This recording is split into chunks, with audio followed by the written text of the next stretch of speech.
Hi, and welcome to Member Stories. This is a series created by the Trend Atelier School and Community, where we celebrate the members of our community and what future forecasting means to them, as well as what community means to them. So today I'm joined by Rhiannon Jones. I'm really excited to have her with us. She's an incredible future forecaster, and I've gotten to know her in the past year. She's a wonderful member of the Trend Atelier community and has so much to share with us today. So I'll go on and introduce you, but essentially when you meet Rhiannon, it's very clear that she's a natural born future forecaster and really in touch with the zeitgeist of today and the future, and really able to translate cultural signals into very meaningful future scenarios. So her input is incredibly valuable to the Trend Atelier community, and I would say to just the people you serve in general.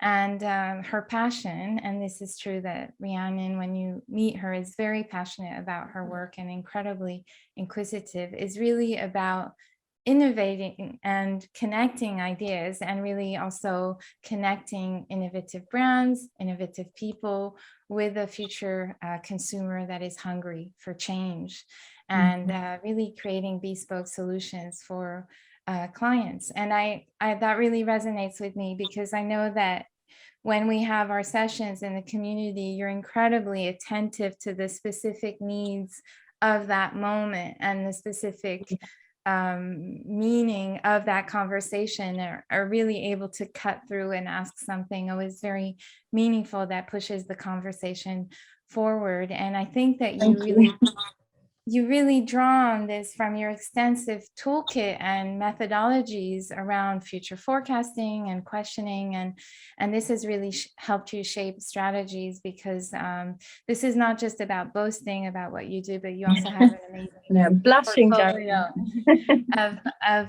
of clients in fashion, in FMCG, and also women's healthcare industries. You've worked with brands such as Superdry, HelloFresh, Mattel, Philips, and Moonpig. So since you've been cutting your teeth in the world of futures, you've also trained as a professional coach, really deepening your ability and your propensity for challenging organizational thinking with respect and sensitivity, and promoting divergent and diverse thinking and approaches. And this really helps you bring trends to life with very interesting optics. And you do this also through workshops and reports and one-to-one futures consultations. So that's a lot of what, that's it in a nutshell. And obviously you're going to tell us more. But I wanted to kind of ask you and get it from your take and your voice, if you could tell us more about your work, because there's some really interesting angles for those of you listening who are interested in future forecasting and the different specialties and approaches you can have with it.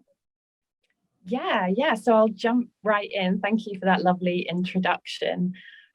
So as you said, my specialism now is in women's health, FemTech, and marginalised health. It's always a bit of a mouthful, but I started my career working in fashion forecasting. So really kind of through my journey of fashion forecasting and trend forecasting, I realized I had these skills and these methodologies that I was kind of acquiring, and I really wanted to combine that with my passion for closing the gender health gap, the gender data gap. So that led me to, with my co-founder, Anna Butterworth, we set up Ultraviolet Futures. So Ultraviolet Futures is the first and only trend forecasting agency specialising in FemTech, women's and marginalised health. And that was really because I saw this opportunity to serve this market in a new kind of way, in the same way that kind of fashion industries really benefit from the foresight that we provide to them. And, that's a very well-established industry in terms of foresight. I wanted to take that to the healthcare industry and see if we could make a difference there. I think it's incredible how you identified this and were able to combine your passion for this field with also an amazing opportunity. It's incredibly intelligent, I think. And thank you. I feel very lucky to have the opportunity to do so. I think that's what we're all striving for, really, isn't it? To find a way out of making money out of our passions. So yeah, and if I can say specific, one of the things that's really interesting about Ultraviolet Futures is that you not only are working with brands and innovators in that field and connecting them, but you're also connecting investors, which I think is incredibly interesting and also a testament of the many different ways people utilize future forecasters to identify opportunities. And I think it stands, it's also a testament to how powerful future forecasting is, because you're literally informing the decisions of people who are making companies happen, basically. yeah, absolutely. I mean, the investor side of things that came out of the work that we were doing, and the more we got into the industry and we understood the growth of different industries, we understood the power of investors. And we understood that investors ultimately want to invest in things that they're super comfortable in.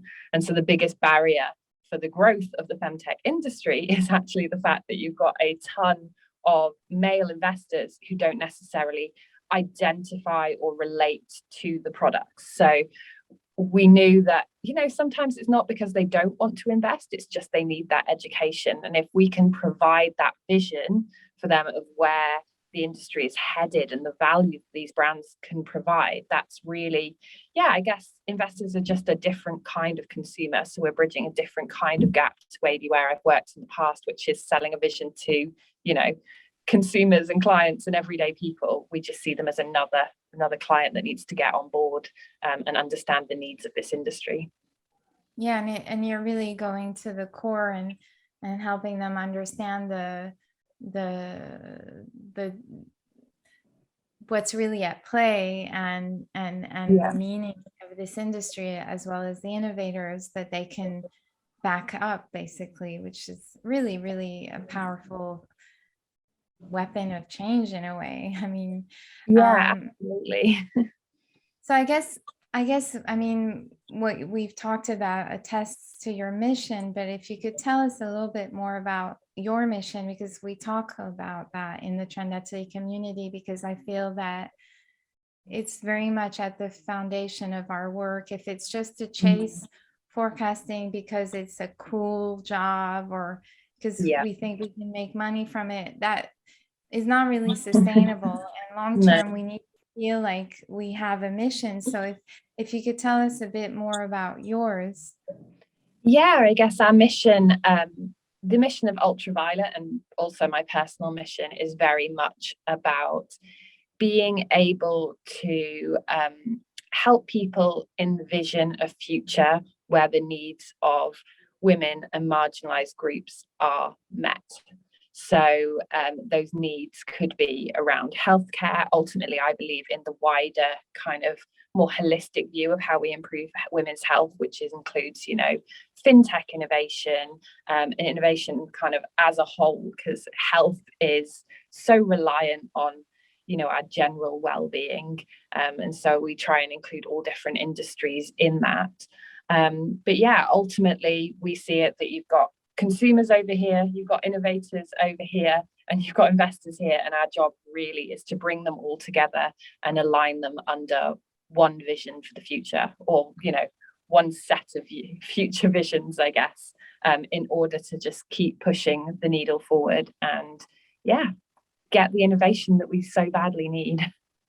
Yeah, it's true. We do need it so badly. And it's interesting because I guess as two people who've been in future forecasting for a while, it's a lot of women, but it's not a topic, FemTech, that is often covered, or sometimes it's covered almost as something a bit sort of novelty in a way. Absolutely. So see that gaining more traction and definitely, and that's, I guess, where some people are surprised that we spend so much time working with investors, because it's that novelty side of it.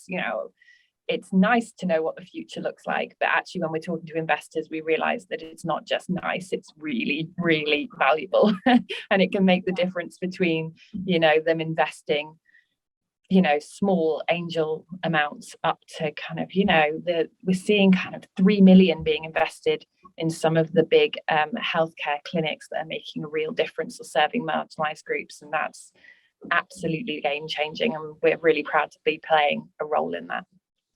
Amazing. So, I mean, that's incredibly inspiring and positive and optimistic, but we've all had challenges which have shaped also our journey and how, I guess, strong or equipped we are today as well. And it's always inspiring to also hear about people's challenges, because we can all relate to that. So could you tell us a little bit more about the challenges that maybe you've experienced along the way? Yeah, absolutely. So I guess there's the challenges that every trend forecaster faces, which is, finding enough case studies and enough kind of data and grounding in the forecasts that we have, or using them as a starting point. We believe for kind of all of our forecasts should be grounded in data, but not constrained by data. And I guess the trickiest thing in the FemTech market is there is a huge gender health data gap. And so a lot of that data just doesn't exist in a robust way, especially when you're talking about, okay, we need to serve this particular group of people because they're underserved, but the statistics aren't there to prove that they're underserved. It's very chicken and egg sometimes. So I'd say that's the first thing, is having the insight and the data there in order to make accurate predictions. From the business side of things, it's been a challenge to me, understanding how much should we lean into content versus how should we lean into consultancy, and what that kind of product and services mix looks like for us. What it looks like in terms of money, because there's the bits that we all love to do versus the bits that help us make money. Spending a lot of time in marketing and sales roles, which I have a newfound appreciation for every salesperson I have ever worked with in an agency. It's a tough job selling future forecasting to an industry that has never heard of it. I think I underestimated kind of when I've been in the fashion industry. You're walking into a room to sell trend forecasting to somebody who knows they need it. They just don't know if you're the right person. So it's more about persuading them into buying into your agency. When we're looking at FemTech, we're really not only introducing them ourselves as an agency, but introducing a whole skill set that they've never heard of. So yeah, pretty challenging on the sales side, I would say. And then, everything that comes with being a founder. I'm very lucky to have Anna with me, but it gets lonely. I miss having a team. I miss kind of being in an office every day. I spend a lot of time in co-working spaces just because I know I like to be around people. But I'd be lying if I didn't say it can be a lonely journey at times. I guess being a founder, a business, an entrepreneur basically is something that can be incredibly vulnerable position to put yourself in, because you're putting everything you have in it. It's your business, and it can be quite that uncertainty of which way to go, and everyone is telling you should do things one way or the other, and finding your way. I think it takes a couple of years, but you've got to, no matter what, take those steps and learn. And it helps so much having the communities like yours, because your friends and family will look at you like you're absolutely nuts. They're like, that's great that you've got a passion and you're trying to do it this way. But I think having people who are like-minded as part of the community, I come away from any community call or, one-to-one call that I've had from somebody I've met in the community feeling, more passionate, more emboldened, and with a deeper understanding of kind of the value of the job that we're doing. So that's really important to me. Thank you. Thank you for talking about the support you get. I always felt like there was a gap there in terms of combining, how can I say this, just being honest about what future forecasting is Yeah, and what it takes, and not just in the practical aspects, but also as sort of in the emotional and creative aspects of yeah. it. So It's a it's not. job that's it's all encompassing. It takes so much from you. It takes your creativity, your strategic mind. I think a well-rounded forecaster is somebody who is good at being commercial, good at communicating what they do, but also good at locking themselves in a room and talking to no one and doing deep work. It requires so much from you. And I know I've had plenty of existential crises over the time as to whether this is the right career for me, and leaning into the community and knowing other people have the same thoughts, that really helps kind of recenter you and remind you why you're doing it. And leaning into your a feeling that you have a mission or a deeper purpose, because I guess otherwise it can just feel like a grind where Yeah, you're funneling a ton of information and research, and it can get overwhelming. But yeah, absolutely.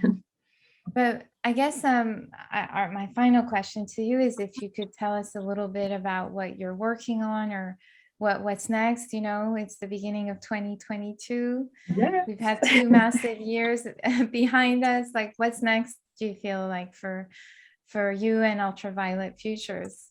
Yeah, I mean, it's a big question.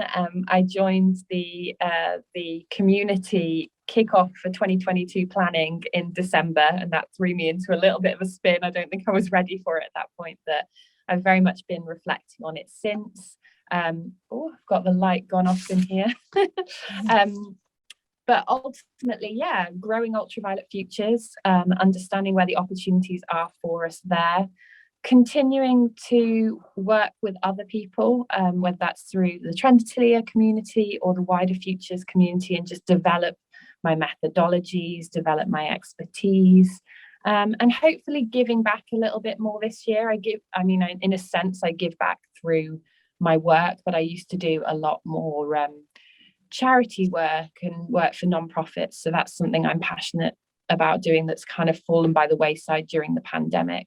So yeah, really excited. Oh, that's great. That's really very inspiring. And I can echo with you the feeling of needing to connect with people, obviously in the community, but really in a broader sense. Like, I think in the past, forecasting maybe was something you could kind of wing it a little bit on your own, Yeah. through the internet, going to exhibitions, etc. But that doesn't work anymore. Everyone needs to be connected, and it requires a willingness to share and be less Oh, secretive also. And I think that's been a big change as well, because it used to be a lot more secretive. and that's why I value so much being able to have spent the last couple of years either working freelance or working for myself, because I felt like I've been free from some of those NDAs and non-competes that I've had in previous agencies that allow me to talk more freely. And yeah, I think that's been a huge part of my personal development for me. And I would encourage anyone else who hasn't taken that time, I guess, outside of a agency environment, if that's where they've kind of cultured their skill set, to really, yeah, break free and find out their own little section of the futures world. And I'm guessing a lot of managers now within those agencies are realizing the benefits of that too. So there's a lot of change going on. I'm excited for this year. It's amazing. Yeah, and I guess we're writing that change, and it's really great to have you navigating that change with us, and just growing. I wonder what the conversations will be like in a decade or 2 decades. It's always Yeah, fascinating to me to see how our craft has evolved, and just thank you so much for sharing what you do and your views today. It's really much appreciated, and I'm no, excited to thank you. It's always lovely talking to you, Geraldine. I always feel kind of come away feeling yeah, enlightened and impassioned. So wonderful. Well, I hope you can post the comments and just let us know. You can get in touch with Rhiannon. We'll be posting all of her details as well, and with Ultraviolet Futures, obviously. And that's it. I'll turn it off now. It's Thank always hard to you. finish the conversations, especially when they're so nice. But I guess we're gonna have to end it here. Yeah. So bye, and Thank you. Bye.